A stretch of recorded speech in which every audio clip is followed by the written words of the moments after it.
Welcome back, everybody, to another episode of the Everything Horror Podcast. My name is Paul Doski, and with me is none other than returning guest Tom Ryan. What's going on, Ryan? Nothing much, man. Just looking to promote my new anthology, Return to the Theater of Terror.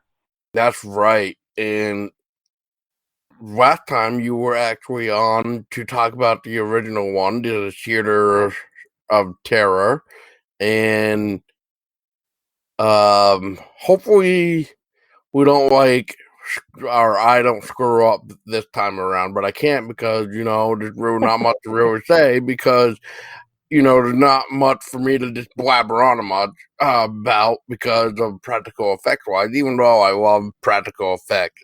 And I think I would rather see that over CGI any day of the week. But anyway, that's a whole different topic for like a future, I don't know, roundtable discussion or something. But anyway, let's get into you. So you just said you're coming back on to promote your new film, The Return of Theater of Terror. So what is the Return to the Theater of Terror?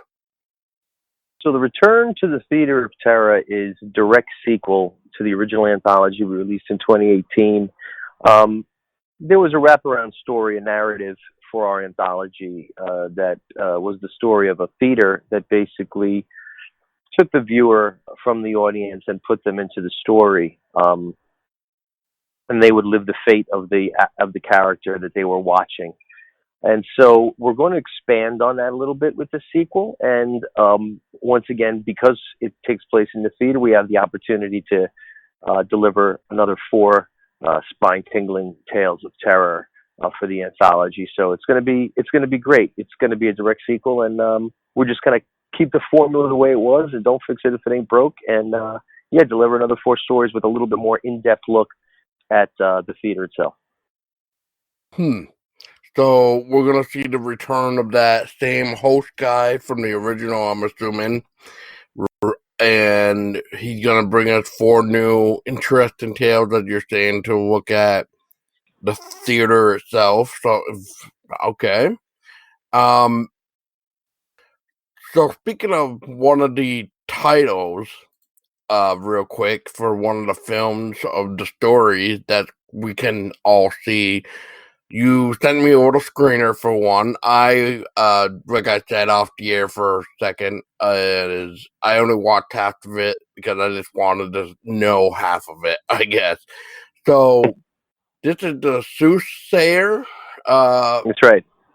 title, and this is like a black and white scientist meets the assistant, basically time travel thing. It seems like that's going on.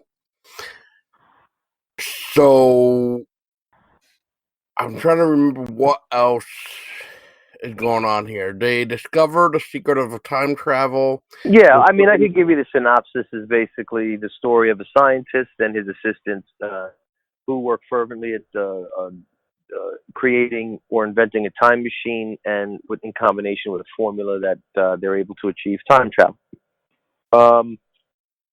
He invites a colleague, an old friend, over to show him his work and demonstrate the machine. And when the doctor travels into the future, he sees something that terrifies him, and he is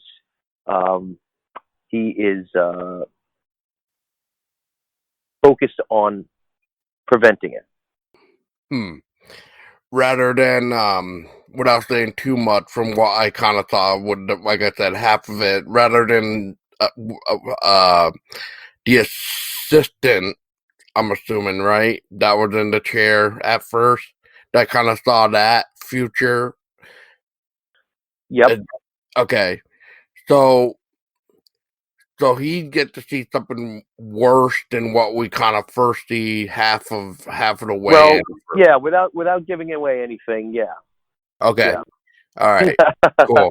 That's all I can say too, because I mean, I don't know, because I've only seen, like I said, half of it, and this is why I wanted to only see half of it too, because right. Yeah, because I liked what you brought to the floor. I'm gonna say for right now, and I will say I like the black and white. It works very well. I like the hint of blue for. I'll just say that the thing Yep. that for Yep. the time travel. Right. Uh, I don't know if there's a word to that. Like, is it like the um? I just not exactly, no. Okay, Let's just leave it. I'll just say the Yeah. blue tint thing for I guess the secret. I guess that they're talking about. Maybe, like I said, I don't know what's really We'll going just on. leave it. So We'll just leave it that we'll you like see. the effects. Yeah, Okay, you like yeah, the effects. Great. Thank yeah. you. The effect is good. Everything is good, and it just Great. works good. So yeah, all right. Uh-huh. So what else do we got going on here? We got like I saw Haunted is another one. We got Yeah, the one that we're shooting is actually called Splinter, and Splinter is a story about an ancient shaman curse, um, which is pretty cool. We get to work with an actor by the name of Jim Thalman, plays in the lead of the character Scott Wills, Kristen Murray, excuse me, who plays in the part of Teresa Wills, and we also have Quincy Sade, who is playing their daughter, Olivia. So it's a great lineup of actors. We're shooting locally, as usual, in New Jersey. We're going to start shooting that one in late September in Jersey City. So I look forward to getting that one off the ground. That's going to be a really cool, creepy story, much different than Soothsayer, the opening story. But like our first anthology, all of these stories are going to be much different. well, I will say the first one did have some incredible ones like Abducted and Bookworm and trying to remember the other name now. Yeah, the Gift The and Gift, Endangered. Endangered. Yes, yes. Yeah, yeah. No, we love those. We love those original shorts, and that was a lot of the inspiration behind making the sequel. Is that I think after the experience of making that first one and getting to explore so many different types of stories and werewolves and aliens and worms and dolls, it was definitely something that we kind of wanted to continue creating, because we just feel like we have a lot of stories to tell. And this next lineup, our third, I'll tell you a little bit about the third story in the lineup, is another sci-fi piece called Robot. And this is about a little boy that lives in an abusive home. He's got his stepfather is kind of an angry guy, and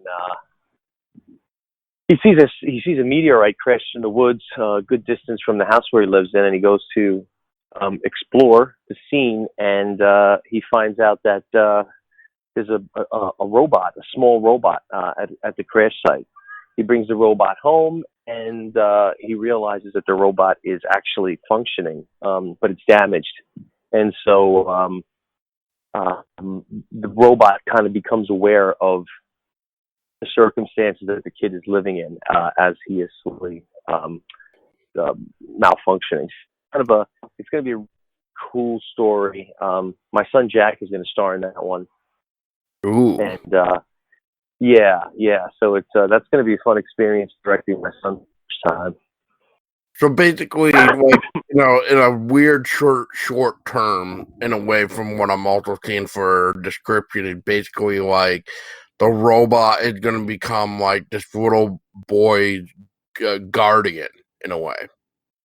Well, if I didn't say that, but if that's what you want to see, you could assume that maybe that's what's going to happen. But I will not confirm that or deny it. Hmm. Well, I'm just going by what I'm reading on your lovely Indiegogo. So that's and the Okay. way it's kind of worded makes me Yeah. want to say that, and that is why Okay. I'm thinking. Okay. But okay. So I can't wait to see that. And then what's the last one? Uh, uh, The last one is Haunted. yeah. And Haunted's going to be a lot of fun. Haunted, we're going to be following a paranormal investigator. Um, as he as kind of his con. He cons people, and um, that's how he makes his living. And there's one haunting that he investigates that kind of turns out to be more than he expected. And I I really don't want to reveal much more than that, but Nope, that's fine. because That's like all of our stories that we tell, they're not. We try not to tell you a story that is exactly what it appears to be. We always try to kind of pull a little something different. So um, yeah, that's the goal here. So I don't want to give too much away against the plot lines, but anyone that's listening, I would definitely direct them to each video on Indiegogo, and then that'll really give you a little bit better of a synopsis that we laid out for each of the shorts. And yeah, but we've got some big plans for sure. nice. And speaking of which, you got your Indiegogo going on right now. Pretty Yep. much actually going strong, really. For with 38 days of this recording as of September 11th, which yeah, what a tragedy that was back in 2011. So yeah. Hmm. Yeah, So 2001. maybe, yeah, and it still once again haunts the nation to this day of what happened because not that many people even thought 315 Where you on going? today. Oh, right, right. So, Yeah. but yeah. But anyway, yeah, let's not put our sadness down. I mean, it is a tragedy. Don't get me wrong, but I mean, so with 38 days. You got 106 backers already. You're looking for like a flexible goal of 20,000. You're almost halfway there. Um, so I guess tell us about your campaign. What are you trying to raise funds for, and what kind of perks are you throwing out at us? Yeah, so we're obviously trying to raise funds to pay for locations, pay for insurance, pay our cast and our crew, pay for special effects, practical effects, the costs of everything that comes into an independent production. We have no financial backing from anyone, and so what we're trying to do is raise the funds in order to make the film that we believe people will see. Um, as far as perks go, we are all digital links to our entire movie collection, first anthology, every short film included in that anthology. At the Terror Trooper level, we are offering perks such as suits to the first short film of the anthology, which has already been completed. Of course, we've gotten that completed right before COVID hit. At least the shooting, the editing took place in quarantine. But so we're offering that. We're also offering in the higher levels associate producer credit and executive producer credit. You get tickets to the premiere. You get tickets to the after parties. You get all the films, digital copies as well as hard copies of the film, signed posters, printed materials, promos. So it's really very cool. You get some T-shirts, especially on the higher levels that say Terror staff, and then on the back you'll have associate or executive producer. So yeah, we've got some really cool perks out there. We also offer opportunities to be an extra in the film. Um, so yeah, most Indiegogo campaigns offer a lot of stuff like that. But I think that it's really cool what we've got set up for our fans, because it's really more the stuff are hanging out with us at premieres and at parties and at cons. It's some cool opportunities there. Well, there you have it, ladies and gentlemen, for the Return to the Theater of Terror, which looks like it comes out next October from what I'm seeing as an estimated shipping date, possibly. So Yeah. I can't say that, but that's just what I'm seeing. Yes. Okay. Well, Brian, is there anything that I have not asked you that you would like to say about the campaign, or anything else that you feel like should be mentioned at all? I'll just mention our website. Our website's www.theaterofterror.net. And when you spell theater, it's Theatre. It's the English spelling of fear. So, yeah, come visit our website. Subscribe to our website. You can find links to the Indiegogo campaign there. You could either donate directly through PayPal to us, which as send money to a friend, so we get 100% of your donation. Or, of course, there's an Indiegogo link there. If you feel safer going through that protected site, you can also do that as well. And yeah, we just tell people to stay tuned. There's going to be plenty of updates coming out. I'm updating our subscribers and our donors every week on the progress of the film. And yeah, I look forward to delivering another awesome anthology for indie horror fans everywhere. Awesome. And once again, Ryan, I appreciate your time, and maybe next year around October we can hopefully have you back on and we can talk more about it in a full detailed episode of like just talking about the experience and everything else as a whole, I guess. Great. So, thank you. I appreciate it. Yeah, no problem. Thank you again. And for everybody listening, thank you all again. I know it's a short little episode, and just wanted to help promote a good pal of ours. And, we like what he's doing, and we like what he got bringing to the table for the indie horror world. And if that's not enough to say it, well, then I guess, you're missing out on some really cool effects and set designs and stories that I think anybody will really enjoy, especially Soothsayer. If you definitely like that mad scientist type of feel. So, yes, I will just say that. And on that note, my name was Paul Oski. Make sure you check out the Return to the Theater of Terror, Indiegogo. And once again, the URL was theaterofterror.net. So THEATRE for theater. So once again, all the links will be down in the description below. And until next time, people, have a good night and stay scary.